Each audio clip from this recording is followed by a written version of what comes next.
contradict the Bible. Some Christians get really bent out of shape claiming dinosaurs never existed, or that it's all some And it's just stupid. Why would you be claiming something like that has evidence? Not the best of evidence you could actually pick on the street, but the empirical evidence which you could actually visit many places like in Texas. There are many parts of the world which their bone are being displaced. So it's not actually they actually didn't stay at or existed at once. That's the major thing people are think that all kind of dinosaur existed at one like once like it didn't work right actually they existed stage by stage. There were different time which they existed in different years like approximately hundreds of years differently. conspiracy to disprove the Bible. But the Basically, yes. Most of the times, most of the Christians have actually met, well, which I encountered in an argument concerning dinosaur or any kind of evidence towards the Bible. They actually just conspiracy theory, no actually credible evidence to point out most of the things existed according to them. Bible doesn't contradict dinosaurs existing, not even close. Genesis says God created all living creatures. Dinosaurs fit right in there. The Bible I think this is wrong. You can't fit in dinosaur there because I don't know how to put it. The year which the Bible came out, the dinosaur has actually existed millions of years before the Bible came out. I don't really understand the argument here or kind of mental gymnastics he played here, but it's actually wrong. Too wrong. Because most of these animals today which you find around just like dog, cat, pig, the dog then yes, dogs and cats actually not created by created earlier on. They actually created in the late 70s and 60s. Most of the dogs and cats we see today. wasn't trying to be a science textbook cataloging every species. Truly, yes, it's not a science textbook and it holds no evidence, unlike science too. The thing is that it does not, the Bible does not go through a chamber of tests and observation. There's not once it's being written in the Bible, most people just take it as fact, and it's not actually fact. That's the problem with the Bible, and most people do not care to check if they are credible sources.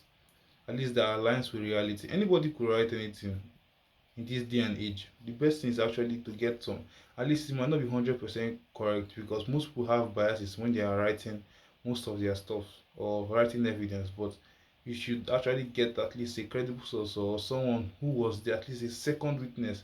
Not some thousand years ago. Someone just writes books and or write anything and you just believe, just like social media. Job talks about these creatures called Behemoth and Leviathan that some people think could be dinosaurs. The word dinosaur didn't even exist until 1842, by the way.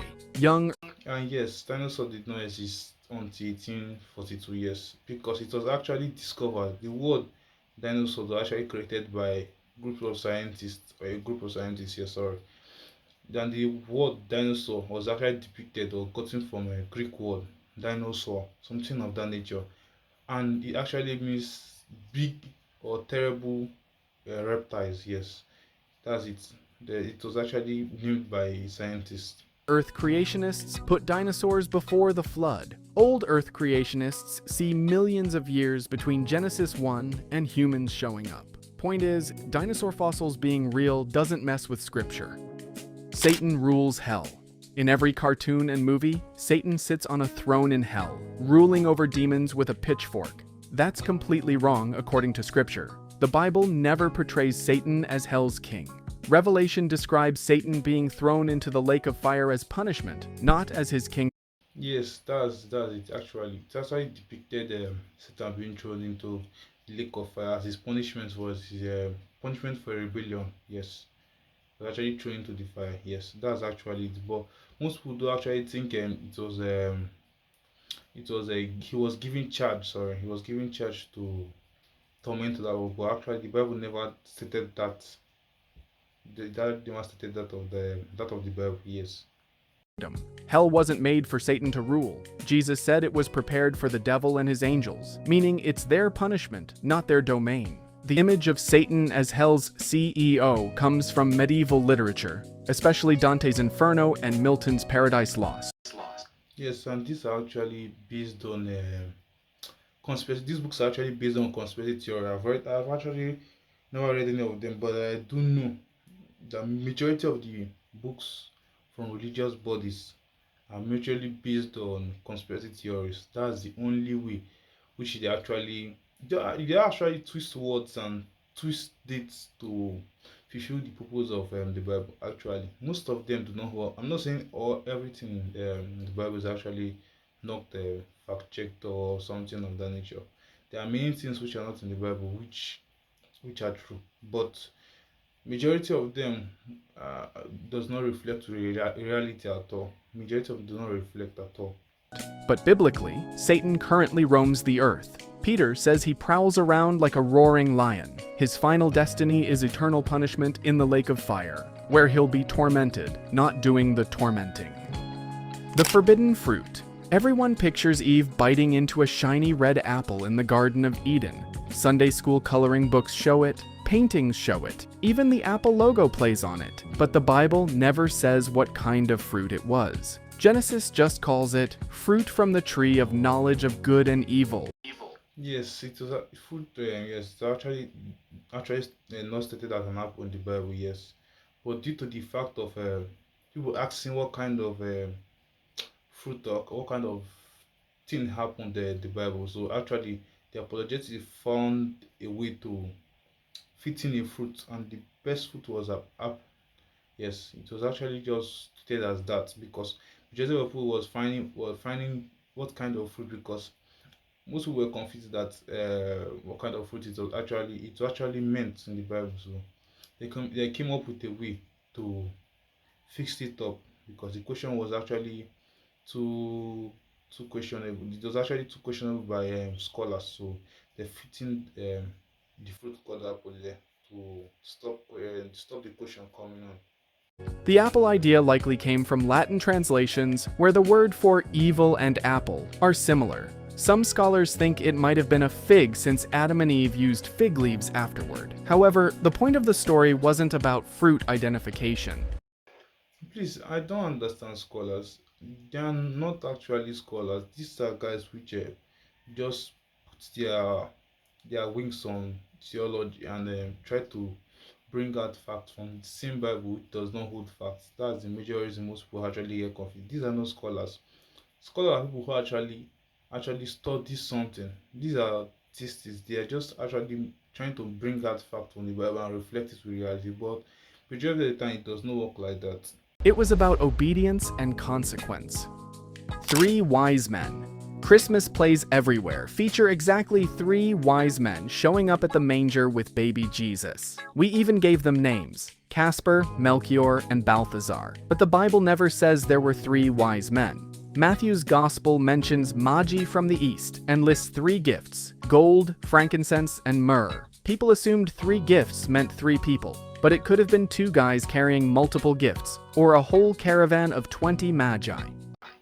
Yeah, sure. I never thought of this. So, if I make some research on this, I've never thought of this. The text doesn't specify a number. The names Casper, Melchior, and Balthazar were added in the 6th century through Christian tradition. These names represent and honor the Magi, celebrating them as real historical figures who traveled to worship the newborn king. It's a beautiful tradition that helps us connect with. And the story of Mary and Joseph is kind of confusing. No, I don't actually understand, because Matthew, Mark, and Luke actually stated three different things before and after the birth of Jesus in the Bible. Yes, they actually stated different things. I think Mark actually said they went to Jerusalem, and Matthew actually stated that they went back to they actually gave birth to. Then different kind of interpretation of different historical facts in the Bible in Matthew, Luke, and Matthew, Luke, and Matthew, Luke, and Mark. Yes, sorry, Matthew, Luke, and Mark. Yes. The story. But in reality, we don't know their actual names. The Bible simply doesn't record them. God won't give you more than you can handle. This is one of the most quoted phrases in Christian comfort. God will never give you more than you can handle. It sounds biblical, but it's not. The confusion comes from 1 Corinthians 10:13. I don't still understand this argument. Why would someone give you something you know you cannot handle? That's ridiculous. To even think of that.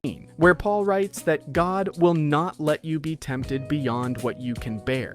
That verse is specifically about temptation to sin, not about life's burdens. In fact, Scripture shows the opposite. Paul himself writes in 2 Corinthians 1:8 that he was far beyond our ability to endure, so that we despaired of life itself. David cried out in the Psalms about being crushed. Elijah asked God to let him die because he couldn't take it anymore. Job lost everything and wished he'd never been born. And do not forget, actually, Job was a bed between the devil and God in the Bible. It was never actually Job's idea in the book of Job to actually fall into temptation, or actually that it was actually a bed between God and Satan in the Bible.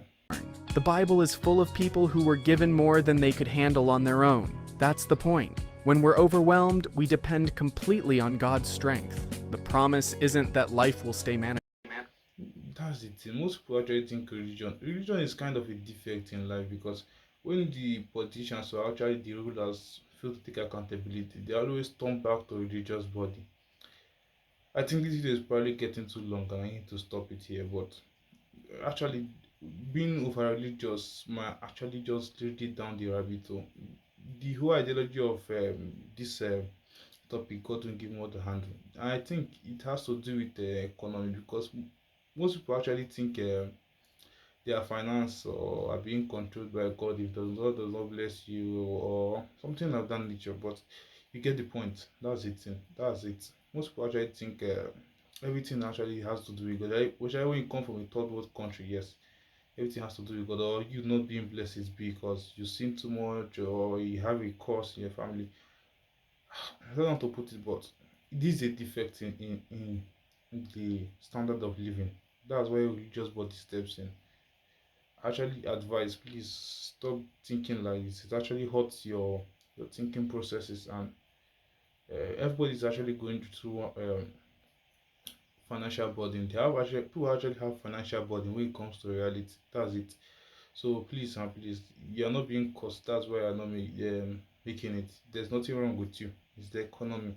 Your basic thing is actually just to put in a little work and step on. There's nothing like you're being cost or you have a foundation, or just work. Me probably now I'm not making the best of life, but does not mean you're actually cost or anything. Please, and I'll see you in the next video.